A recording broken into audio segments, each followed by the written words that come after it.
আসসালামু আলাইকুম, welcome to BD family Canada vlogs. আশা করি সবাই সুস্থ আছেন এবং ভালো আছেন।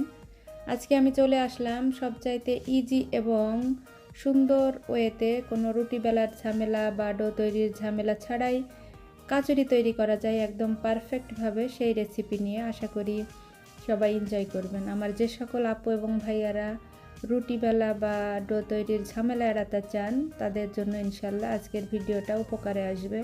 তো আমি এখানে কাচুরি তৈরির জন্য যে পুর রেডি করতে হয়, পুরের তো একটা মশলা লাগে স্পেশাল, তো সেই মশলার জন্য আমি এখানে পাঁচফোড়ন এবং আস্ত শুকনো মরিচ তেলে নিচ্ছি। আর এই চুলাতে আমি পুরের জন্য আলু সিদ্ধ করে নিচ্ছি। আর আলু সিদ্ধর সময় আমি পানির মধ্যে একটু লবণ দিয়ে দিয়েছি যাতে ভালোভাবে সিদ্ধ হয়ে যায়। এখন আরা পাফিপ আমাকে একটু হেল্প করছে, আলু সিদ্ধগুলো ম্যাশ করে দিচ্ছে। আর এটা খুব বেশি ম্যাশ করা যাবে না, একটু শক্ত রাখতে হবে।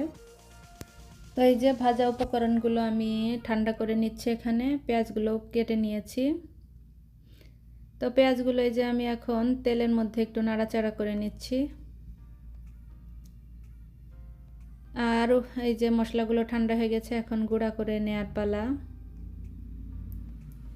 আর এখন পেঁয়াজের মধ্যে আমি দিয়ে দিলাম 2 টেবিল স্পুন মতো রসুনের পেস্ট। এখন একটু ভালোভাবে মিক্সড করে নিয়ে দিয়ে দিচ্ছি 1 টেবিল স্পুন মতো আদার পেস্ট। এখন দিয়ে দিলাম স্বাদ মতো লবণ, সামান্য পরিমাণ দিয়ে দিলাম হলুদের গুঁড়া।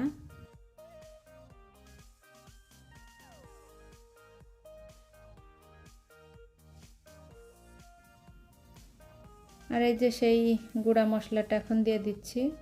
আর এই মশলাটা কিন্তু আলু দেওয়ার পরেও দেওয়া যায়, কিন্তু আমি আগেই দিয়ে দিলাম কারণ আমি অনেকগুলো বানাবো, মিক্সড করতে সমস্যা হবে, এর জন্য মশলার সাথেই আগে দিয়ে দিচ্ছি। এখন দিয়ে দিলাম গরম মশলার গুঁড়া, এটা দিলে খুব সুন্দর একটা ফ্লেভার আসে, এর জন্য যারা স্কিপ করতে চান না দিলেও চলবে।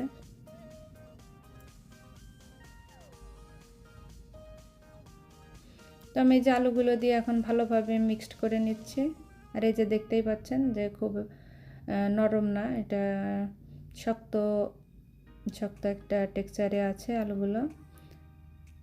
ঠিক এইভাবেই রাখতে হবে, তা না হলে ভাজার সময় আলুর পুর বের হয়ে যায়। একটু শক্ত রাখলে ভালো হয়।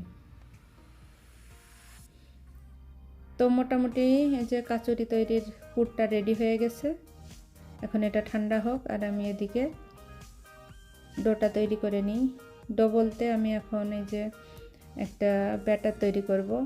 তো ময়দা সাথে নিয়ে নিয়েছি ধান মৌরি এবং আস্ত জিরা। এখন দিয়ে দিলাম স্বাদ মতো লবণ। এখন দিয়েছি চিনি সামান্য পরিমাণ। এবার দিয়ে দেব বেকিং পাউডার। বেকিং পাউডার দিলে হয় কি, ময়দাটা একটু ফ্লফি হবে।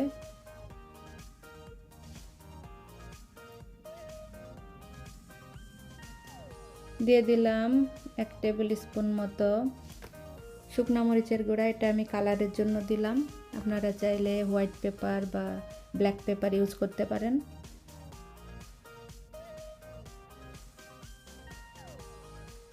সামান্য কুকিং অয়েল দিয়ে দিলাম।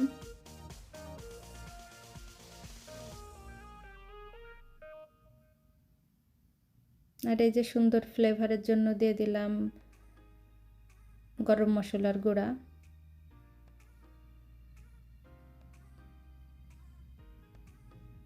আর একেবারে লাস্ট পর্যায়ে আমি দিয়ে দিচ্ছি বেকিং সোডা, এটা দিলে কাচুরিটা অনেক ক্রিস্পি হবে। তো সমস্ত উপকরণ দেওয়া শেষ, এখন পানি দিয়ে এটা মিক্সড করব। আর এটা তো বলেই রাখছি, কোনো ডো তৈরি হবে না, ব্যাটার তৈরি করব, কিন্তু ব্যাটারটা একটু শক্ত টাইপের হবে। মানে এমন একটা টেক্সচারে ব্যাটার তৈরি করতে হবে যেন হাতের সাহায্যে একটা শেপ আনা যায়। শক্ত করে ডো তৈরি করা যাবে না, আবার লিকুইড কোনো ব্যাটার তৈরি করা যাবে না।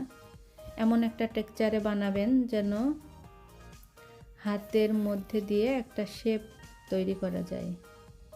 আমি এখানে অনেকগুলো ময়দা নিয়েছি, এই অনেকগুলো বানাবো, সেই জন্য আমি ইলেকট্রিক বিটার ইউজ করছি। আপনারা চাইলে হাত দিয়ে বা হ্যান্ড হুইস্ক দিয়ে একটা ব্যাটার তৈরি করতে পারেন।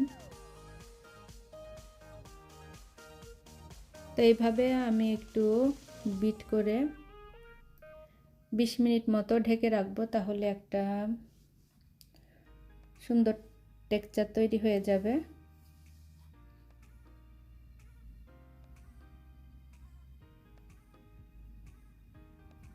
এই যে এইভাবে একটু ভালোভাবে আমি বিট করে নিচ্ছি। আপনারা হ্যান্ড হুইস্ক বা হাত দিয়ে করতে পারেন। তো আমি এখন মোটামুটি হয়ে গেছে, 20 মিনিট মতো ঢেকে রাখবো। তো এই যে 20 মিনিট মতো ঢেকে রাখার পর এইরকম একটা টেক্সচার তৈরি হয়েছে।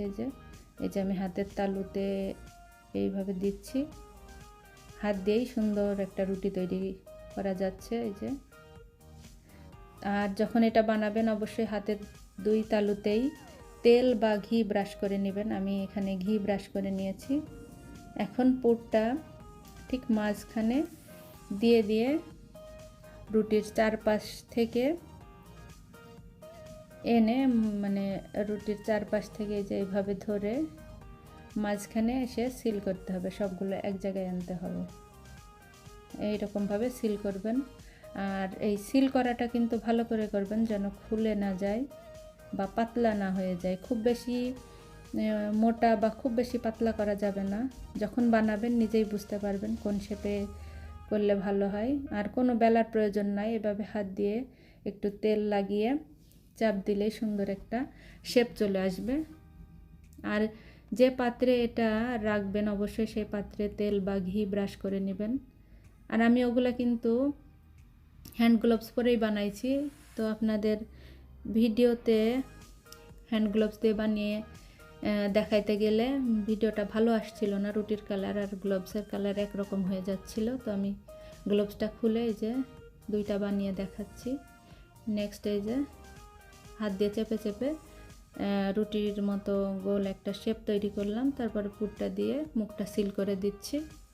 আর মুখটা অবশ্যই ভালো করে সিল করবেন, অবশ্যই, নইলে ভাজার সময় পুরগুলো বের হয়ে আসবে।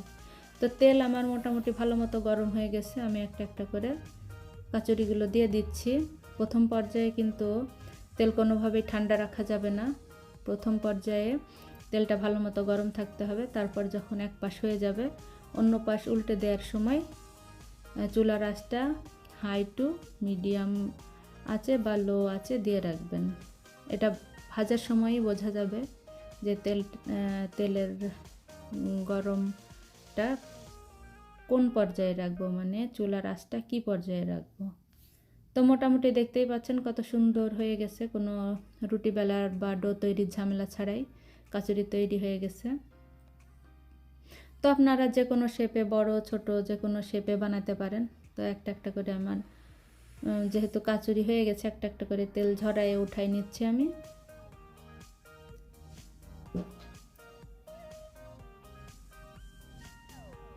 এই যে দেখেই বুঝতে পারছেন যে কত সুন্দর ক্রিস্পি কাচুরি তৈরি হয়ে গেছে।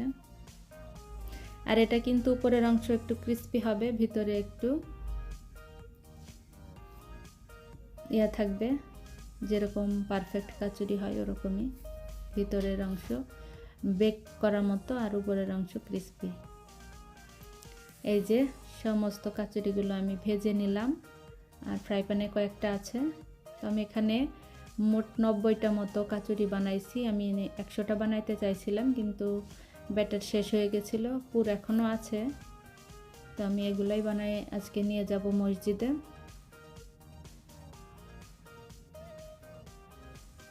এই যে কত সুন্দর পারফেক্ট ক্রিস্পি কাচুরি রেডি হয়ে গেল খুব কম সময়ের মধ্যে। এটা যদি আমি ডো বানাইতাম, রুটি বানাইতাম, অনেক বেশি টাইম লাগতো।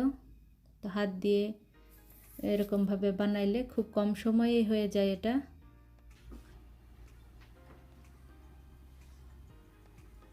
আর অবশ্যই কিন্তু ময়দা ইউজ করবেন, কোনোভাবেই আটা ইউজ করা যাবে না।